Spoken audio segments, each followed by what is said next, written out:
Magandang araw po sa lahat ng ka-YouTube channel ko. Ito po yung sungkod na sinukuan. Dinadala ko po at ipapakita ko po sa inyo kung anong itsura ng tungkod ng sinukuan po.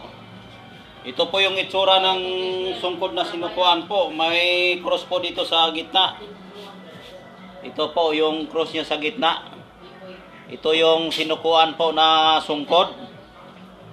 Ito po yung katawan niya. Pinilagyan ko lang ito ng sumpa para pag may mga masasamang elemento po, ito po ang magproprotect sa'yo. Kung magdadala ka nito, lahat ng mga proteksyon ng mga masasamang espiritu, kaya mong kontrolin lahat ng mga masasamang espiritu. Pwede mo rin itong ipanggamot kahit anong klaseng karamdaman po ng may mga sakit. Kung may sakit ka po sa tuhod, pwede mo ito gagawing tungkod. Ganito po, maglalakad ka pa. Ganito, ginagawa mo itong tungkod. Ganyan po. Ito. Kung meron ka rin kalaban na gustong umatake sa'yo, pwede mo rin itong ipamalo. Ganyan po. Tapos, pwede mo rin itong gagawin na baril. Barilin mo itong kalaban mo sa pamamagitan ng espiritu na nakasabay dito sa itinanim ng sinukuan po na kahoy. At lahat ng mga may kapangyarihan na masasamang loob po, kaya mo itong makontrol at matalo mo sa pamamagitan ng kapangyarihan ng tungkod na ito.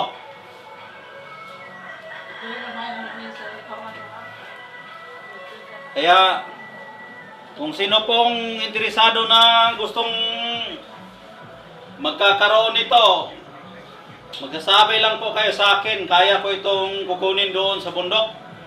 Ang sinukuan po ay karamihan tumutubo po ito sa bato ng malalaking bato po. Doon ko po ito nakuha sa bukid ng interior. Malalaki po itong puno na kanyang pinagtuturukan po. Tapos itong sanga ko lang kinuha kasi sobrang laki yung puno. Lahat ng mga kahoy na kung sinong nakadikit sa puno na yan, yuyuko talaga sa kanya, ganyan. Yung mga dahon, yuyuko talaga kung makatabi itong puno na sinukuan po. At muntik na ako ditong nahulog yung kinuha ko doon sa interior itong sinukuan po kasi sa sobrang taas ng pag-akyat ko sa bundok na may mga bato. Kaya ito yung nakukuha ko. Kaya napapanaginipan ko po ito kung anong gagawin dito. Kaya pinalagyan ko lang ito ng sumpa dito. Ito yung kalabaw na ngipin ng kalabaw po. Para pag aandar po yung kapangyarihan niya, mas malakas din ito sa kalabaw yung kapangyarihan niya. At ito din itinatanim ko dito yung mga sumpa na kung halimbawa yung kalaban mo ay may mga mutya na green o blue, kaya mo itong kontrolon, ipasuko mo dito. Kung may kapangyarihan din na tubig, kaya mo ring ipasuko dito sa tubig. May kapangyarihan din na ganito ang kulay, kaya mong ipasuko dito sa kulay niya. At ito rin, kaya ding ipasuko sa kulay niya. Lahat ng kulay na nandirito po, mga sumpa po ito. Sumpa ito lahat na nakalagay dito para kung sinong nagdadala ng mga sumpa dito na hindi maganda yung pagdadala po nila, ito po yung sinukuan ang magkukontrol sa kanila na hindi sila makagalaw ng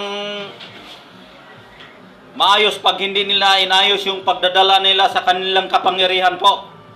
Kaya nilalagay ko po itong kalabaw kasi ang pinakamalakas na espiritu ng mga hayop ang kalabaw kasi pwede mo ito idaro sa lupa. Kahit sino na magdadala nito ng sa sobrang bigat kaya hilain. Kaya inilagay dito yung sa sinukuan sa pamagitan ng panaginip ko para mahila lahat yung mga tao na nagdadala ng mga kapangyarihan na malalakas. Kaya nakalagay dito, lahat ng nakatanim dito, panaginip ko po ito. Tapos nilalagay ko dito para makasabay tayo sa spiritual na salita ng panaginip. Kasi pag hindi natin sundin yung panaginip, ibig sabihin hindi espiritu nagdikta sa'yo. Kapag panaginip yung nagdikta sa'yo, ibig sabihin totoo yan, espiritu talaga yan. Kaya nagiging itsura ang sinukuan, ganito yung puno niya, at nilalagay dito, nagiging tungkod siya, at nagiging maraming dito yung mga sanga-sanga niya, nakatanim dito yung mga sumpa para magiging tunay talaga siya na sinukuan, na siya ang maghahari sa lahat ng sanlibutan, na sa lahat ng mga kahoy at puno, para mas lalong lumalakas yung kapangyarihan ng sinukuan. Pinaglalagyan ng malakas at na hayop para mahila lahat ng mga malalakas na may kapangyarihan dyan na mga masamang elemento. Kaya nakalagay dito lahat ng mga sumpa, nakatanim dito lahat para kung mayroon man na tao na mag-i-interest sa'yo, kaya mo itong pasundin, ipasuko sa pamagitan ng kapangyarihan nito. Kaya nandito po yung sinukuhan sa akin sa pamamagitan ng panaginip, at ibinigay po ito ng Diyos sa akin para ako ang pinagkatitiwalaan niya dito. Pero pag halimbawa may gustong magka-interest ito, alam ko naman po kung saan ito kukunin.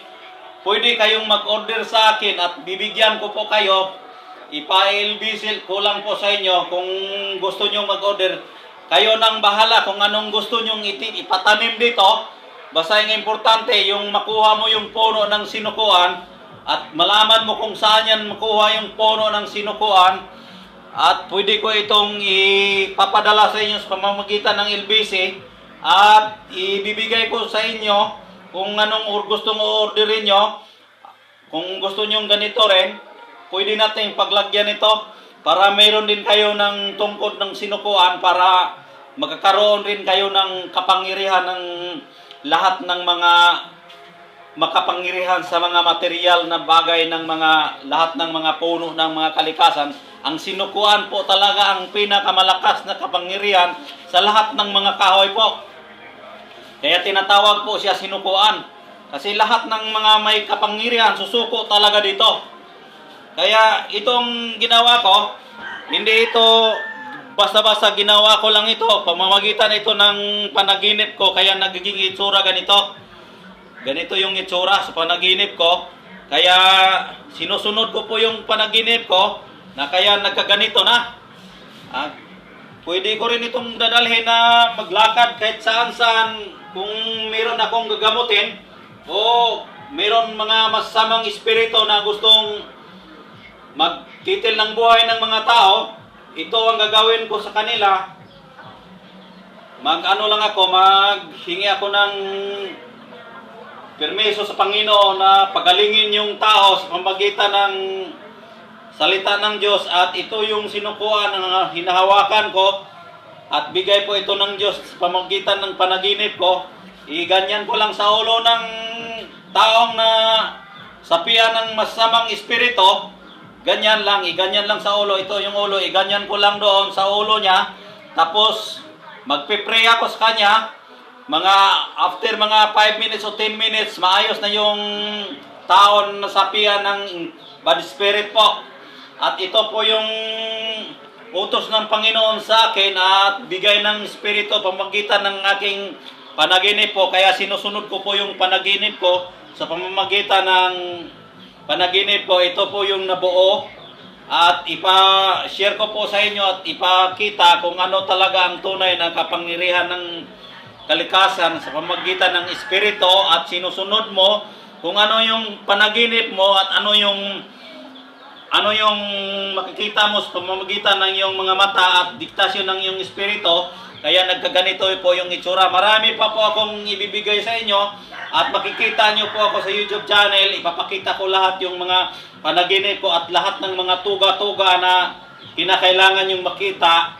Yung mga sumpa sa mga espiritu, ipapakita ko po sa inyo yung mga material na bagay para proteksyon sa katawan nyo. Kahit hindi ka na magamit ng orasyon sa pamamagitan lang ng iyong prayer ng Panginoon, at kahit mag-prayer ka, kailangan din may material ka na bagay na gagamitin mo para mag-activate yung ano mo, yung prayer mo na healing sa pamamagitan ng yung material na bagay. Kasi pag wala kang material na magpe-prayer ka na inactivate mo, hindi yan mag-function. Katulad ng cellphone. Magtatawag ka kahit doon ka sa Amerika, pag hindi mo hinawakan yung cellphone, hindi mag-activate yung kapangyarihan ng hangin. Kaya katulad nito, mayroon ka ng sinukuan, mag-activate yung kapangyarihan mo sa pamagitan ng prayer mo. Ganon rin yun sa material na bagay na ang magagamit mo, ganyan. At maraming salamat sa iyong pagtingin sa aking YouTube channel.